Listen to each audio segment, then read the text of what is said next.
Hi, Neil at Italia Autos here. Welcome back to another video on the channel. Behind me I have a customer's Giulia 2.2 diesel, and today you're going to have a little look over it and see how it's doing.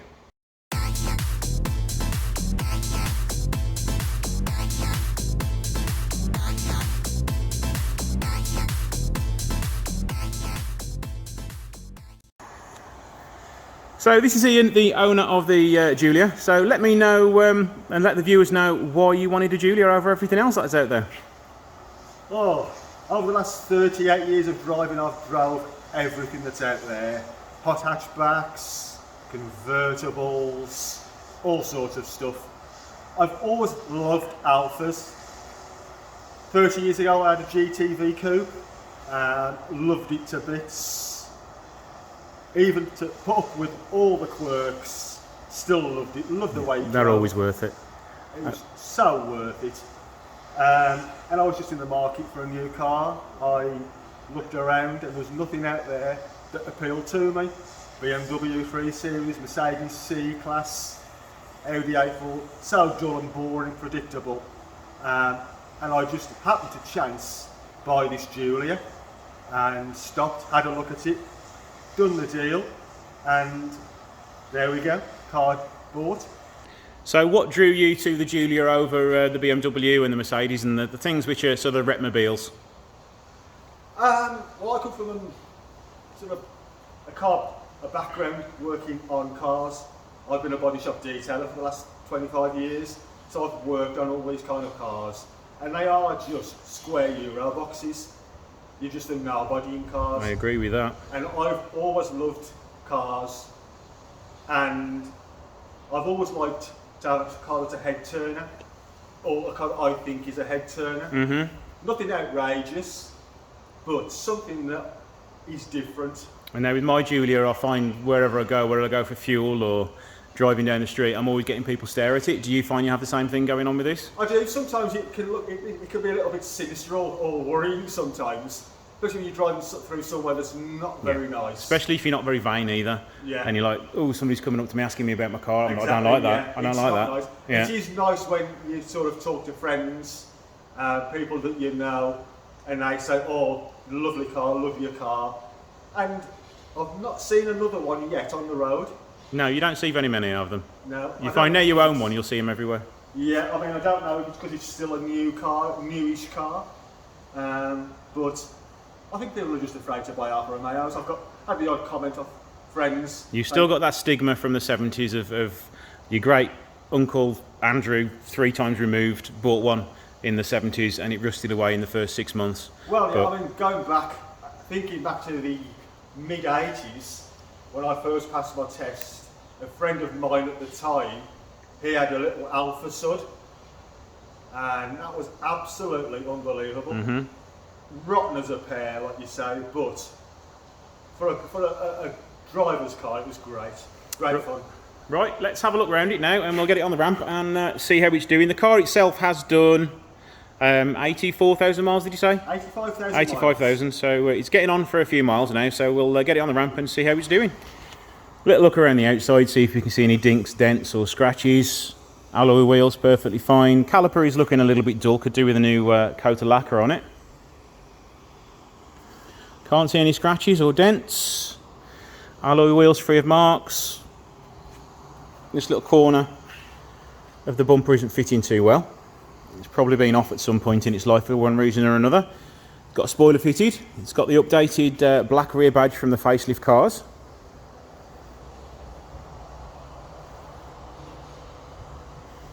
Some curbing on that wheel there. Bodywork is all fine. Can't see any dinks, dents or scratches. I do love this colour combination with the grey paintwork and the red seats. It does look really nice indeed. I do like that most models, or in fact all of them in the UK, come with electric seats.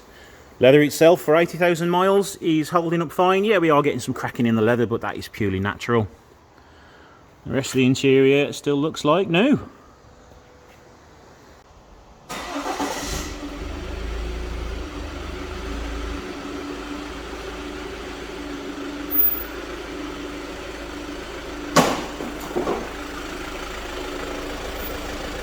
Let's start by having a look around the tyres and the suspension and see how they look at the moment.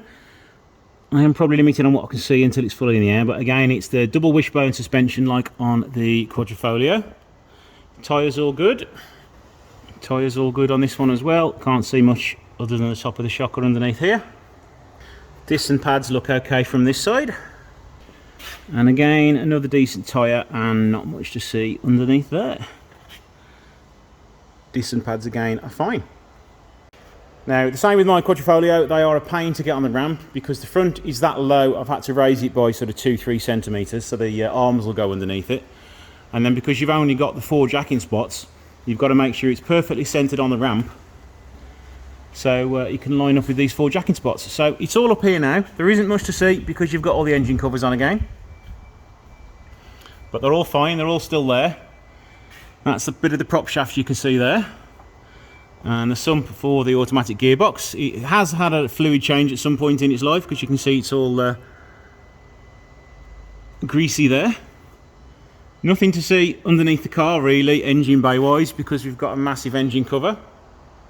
So that probably explains why you don't get very much road noise from these Giulias, is because they are well protected underneath and absorb a lot of the sound. So about the only thing I can check up on is the rear suspension. Ooh, don't like the look of that. We've got a rusty mount for the fuel tank. Don't like the way that's going. Some rust on the subframe. A little bit of corrosion coming through on some of the mounts where stuff is welded to the bodywork. Again, up there. It's nothing major at all, but you know, they would benefit from being under sealed. Taking all these under trays off before you get it on the ramp and giving everything a thorough check underneath, because I bet behind some of these mounting points, I bet they're going to be rusty as well. So not much to see on the underside just because of all the covers on there. So let's lower it down now and see how easy the engine is to work on. So initially, you know, it's really easy to work on. Everything is sort of right in front of you. Turbo easy to see, easy to visually check if you need to. Air filter will take what, 2 minutes to change, or you need just a few 7mm nuts and screws. To get to the front of the engine, if you need to work on belts, you just got to literally remove this, and then you've got a ton of access down the front there. Easy access to the ECU. You've got a nice jump point here if you need to use that. Injectors and fuel rail, very easy to access. They're not hidden underneath any other components that you need to remove. So again, as these cars are still relatively new, I don't tend to see them that often in my workshop. So it is nice when you get something new like this in, so you can cast your eyes over it and think, right, how am I going to change the oil filter? How am I going to change the air filter? If it needs a new turbo, how easy is that going to be to do? And yeah, straightforward to work on. It's nice that the Alfa designers have actually thought about us technicians on how easy it is to take them apart. So yeah, quite pleased with that. So Ian's kindly allowed me to have a test drive in it to see how similar it is to my Quadrifoglio.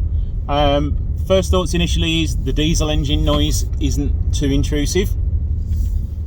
Serviced a Jeep Renegade this morning, and that's a 2-litre diesel engine, sort of the older incarnation of this, and you can really hear the diesel noise in the cabin.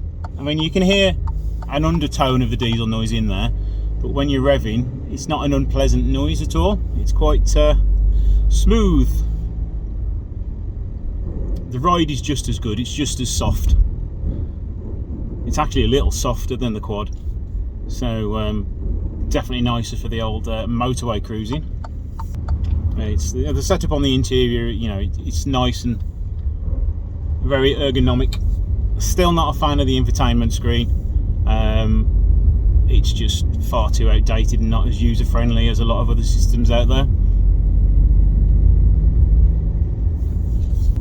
Going over my normal test route for bumpy roads, you can't really hear much going on there. There's no rattles or bangs. I don't think it's had anything new suspension wise on this car.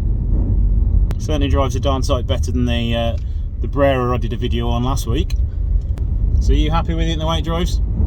I'm absolutely stunned at how smooth it is. Yeah, Alfa really did pull it out the bag with this car. It's a shame they're not continuing on with it I really after think this they've generation. nailed it with this car. Yeah. The suspension setup is great. It's comfortable and responsive. And as you say, no nasty knocks or rattles. I mean, I've driven BMWs, I've driven Mercedes, I've driven Audis, and this competes with all of them for smoothness.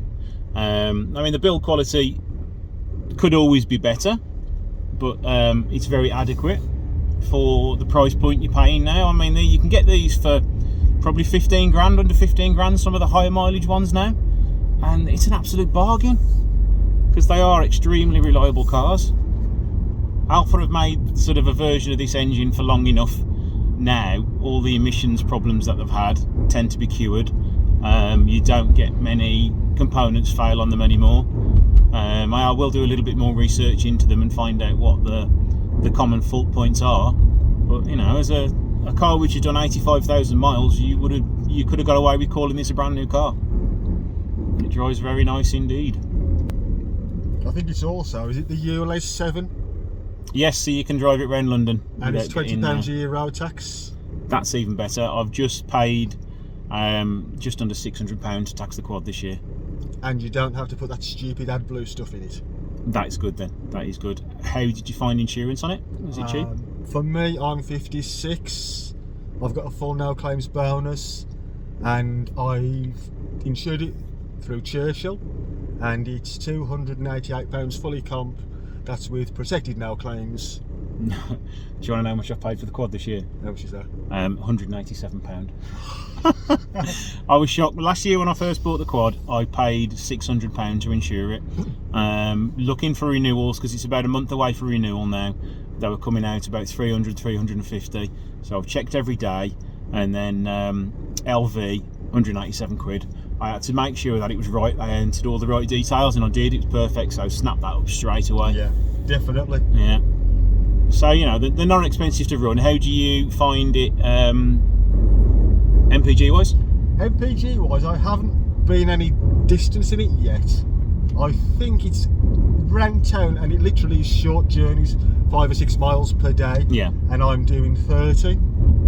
It's not that great then for round town. No, but I do tend to put it into dynamic mode quite Of course, a lot. yeah, you got to drive it. I'm in A now. I'm in so the A pick at up the in D. moment. It's just missing that that one extra turn for race mode. Yeah. That's what I'm used to seeing.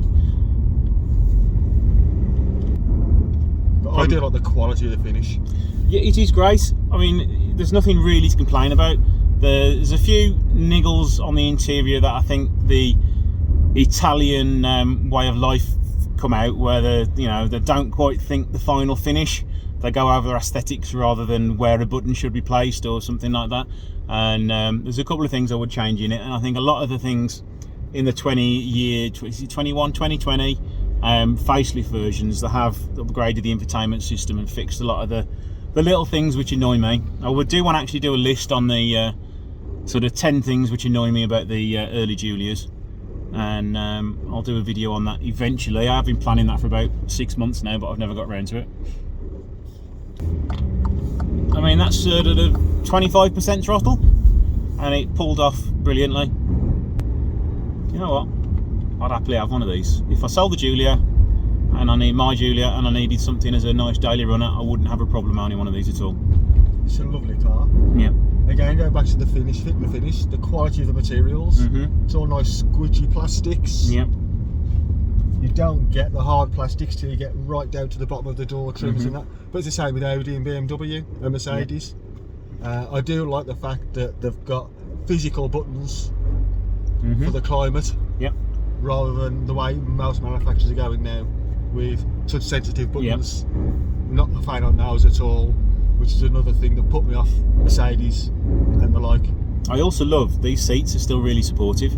They are really great. They're probably around this, because my quad doesn't have the Alcantara carbon fibre seats. It's just got similar ones to this, and they are pretty much exactly the same for feel and finish. To is a lovely smooth car, isn't it? It is. I can't complain about it. It's, as I say, I've driven everything out there and this competes with all of them. You've got a lot of sensitivity in the steering wheel. You can feel where the tyres are on the road. You can feel what grip you've got and what the road surface is doing. It's very direct indeed. And again, that's on a 40-45% throttle, and it does pick up nicely indeed. Well, compare it to the most recent diesel I've driven for a few days. I was driving a Jaguar XE Sport. Yeah. 2 litre diesel, same brake horsepower, 180. Yeah. 8-speed gearbox, the same. And that I thought was a nice smooth car until I drove this. Yeah. Because the 8-speed gearbox in that, it hasn't got a clue what it's doing. It's easy to get a car to ride smooth, but it's extremely difficult to get it to ride smooth and handle as well as this does. I mean, I've not done any racing or anything like that in this one, but you can just feel it's as solid as the Quadrifoglio is.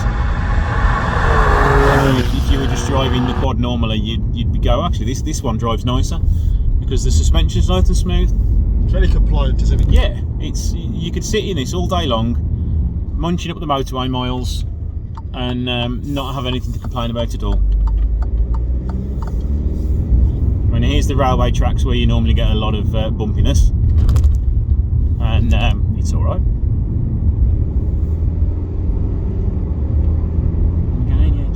Picks up the speed so nicely. Thank you for letting me drive the car in. It's been a pleasure to do that. If any of you guys have got something different I've not tested on the channel before and you want to be featured in a video, give me a message and we'll see what we can work out. So thank you guys for watching, and I shall see you in the next video.